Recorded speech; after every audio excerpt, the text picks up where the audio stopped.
नमस्कार दोस्तों, मैं अंकुर उपाध्याय स्वागत करता हूं आप सभी का आपके अपने YouTube channel share market analysis में।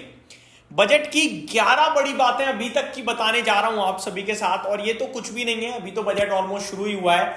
बहुत कुछ आना बाकी है, बहुत कुछ आना बाकी है। कहां कहां गवर्नमेंट का बड़ा फोकस रहने वाला है, कहां कहां बड़ी अनाउंसमेंट आई है अभी तक, वो मैं आप सभी के साथ इस वीडियो के माध्यम से कवर करने जा रहा हूं। मुझे पता है ये आराम से कम 5-7 वीडियो ले जाएगा आज का बजट। एक वीडियो में हम कोशिश भी कर लें, कुछ नहीं कर पाएंगे। और जो लोग आपको एक वीडियो में सब कुछ बता रहे हैं, वो सब कुछ नहीं, मेन हाईलाइट बताएंगे, जो हम भी आपके साथ डेफिनेटली डिस्कस करेंगे। मेन हाईलाइट, जब तक बजट चल रहा है तब तक A to Z चीजें आपके साथ मैं कवर करूंगा। पहले मैं आपको बता दूं मार्केट्स का हाल। बाजार हल्का सा नेगेटिव ट्रेड कर रहा है, बट ये आप बजट की वजह से मत समझिएगा। हम लोग ऊपर थे तो थोड़ा नीचे है, नीचे होते तो थोड़ा ऊपर होते। बजट एंड होगा आपके लिए, उसके बाद मूवमेंट आएगी, वो होगी असली बजट रिएक्शन मूवमेंट। और कल भी आपके लिए बजट से रिलेटेड एक्शन ही होगा। वो इसलिए होगा क्योंकि बाजार चीजों को समझेगा, ब्लूप्रिंट को समझेगा, अंदर की डिटेल्स को समझेगा, फिर रिएक्ट करेगा। लेकिन अभी तक गवर्नमेंट ने क्या क्या बड़ी चीजें कही हैं वो मैं आपको बताता हूं बिना किसी देरी के। दोस्तों 11 बड़ी चीजें हैं। पहले शॉर्ट में समझते हैं, जो टॉपिक डिटेल में समझने वाला होगा उसको डिटेल में समझेंगे, जिनके बारे में अभी करंटली मैं बता पाऊंगा अभी बताऊंगा, और जहां पे बड़ा फोकस हमें आगे के लिए करना है उनके लिए डिटेल वीडियो बाद में और लेके आएंगे। पहली अनाउंसमेंट गवर्नमेंट ने करी है कि कुछ राज्यों में स्टैंप ड्यूटी कम करने की बात चल रही है, और जहां महिला के नाम पे रजिस्ट्री होगी उनको स्टैंप ड्यूटी कम पे करनी पड़ेगी। इससे दो बड़ी बातें होंगी।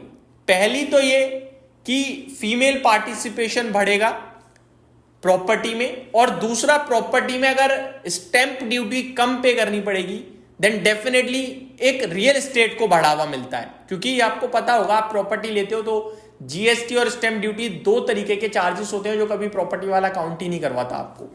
तो ये अगर कम होती है देन डेफिनेटली बड़ा रिलीफ मिल सकता है, और रियल एस्टेट के लिए भी एक बूस्ट हो सकता है, और एज अ कंज्यूमर हमारे लिए भी बड़ा राहत की बात होगी। दूसरी बात, 1 करोड़ घर में बिजली मुफ्त योजना गवर्नमेंट ने अनाउंस करी है, जो पहले से थी। हमें उम्मीद थी कि 3 करोड़ घरों की बात होगी यहां पे, लेकिन एज इट इज रही है वो वही 300 यूनिट तक फ्री मिलेगा। 1 करोड़ घरों का ही है, जिसमें इतनी तो ऑलरेडी उनके पास रजिस्ट्रेशन आ चुके हैं। तो इसको लेकर मैं बिल्कुल भी एक्साइटेड नहीं हूं। इनफैक्ट मैं थोड़ा सा निराश हूं। मेरे को तो ये लग रहा था, बाजार भी यही कह रहा था कि ये थोड़ा सा बढ़कर आएगा, बट ये एज इट इज आ गया। नई चीज जो आई है, तीसरा पॉइंट है, 4.1 करोड़ युवाओं के लिए 5 स्कीम के तहत जॉब क्रिएशन होगी।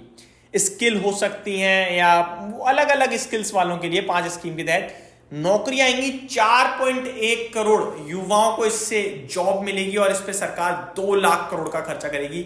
ये बहुत अच्छा लगा। वैसे ही हमारे देश में नौकरियों को लेकर बड़ी प्रॉब्लम बनी हुई थी। आजकल सारे के सारे वही ये जो ऑनलाइन एप्स वगैरह हैं, इनमें आपको काम करते हुए दिखते हैं डिलीवरी के, अदरवाइज नॉर्मल जॉब है ही नहीं, तो वो जॉब क्रिएशन आ रहा है। तो ये बहुत अच्छी स्कीम लगी। नेक्स्ट 4th पॉइंट है, पूर्वी भारत में एक्सप्रेसवे और हाईवे पे सरकार 26,000 करोड़ का खर्चा करेगी। दोस्तों एक्सप्रेसवे और हाईवे पे खर्चा करेगी। देखो सिंपल सा लॉजिक है ये, अपने आप में एक बड़ी मतलब इंफ्रा को लेकर बड़ी चीजें हो जाएंगी। अब पूर्वी भारत में कौन सी कंपनियां हैं, कौन सी कंपनियां नहीं है, इसको मैं आपके साथ बाद में डिस्कस करूंगा। अभी हेडलाइन बता रहा हूं। और हाईवे 26,000 करोड़ का खर्चा करेगी गवर्नमेंट। रोड कनेक्टिविटी पर बड़ा फोकस रहेगा। अब रोड से रिलेटेड और हाईवे से रिलेटेड अगर कोई एक स्टॉक दिमाग में आता है तो आईआरबी तो जरूर आता है टोल कलेक्शन के मामले में। बाकी पीएनसी इंफ्रा भी आता है हमारी नजर में, और भी 2-4 स्टॉक आएंगे, केएनआर कंस्ट्रक्शन वगैरह। ये सारे स्टॉक डेफिनेटली बड़े एक्शन में रह सकते हैं। आपके लिए जो 6th पॉइंट है वो है कि 32 फसलों के लिए 109 नई स्कीम आएंगी। तो ये मतलब फसल यानी कि किसान से जुड़ी हुई चीज आ गई है, जो हमारा पूरा फोकस था।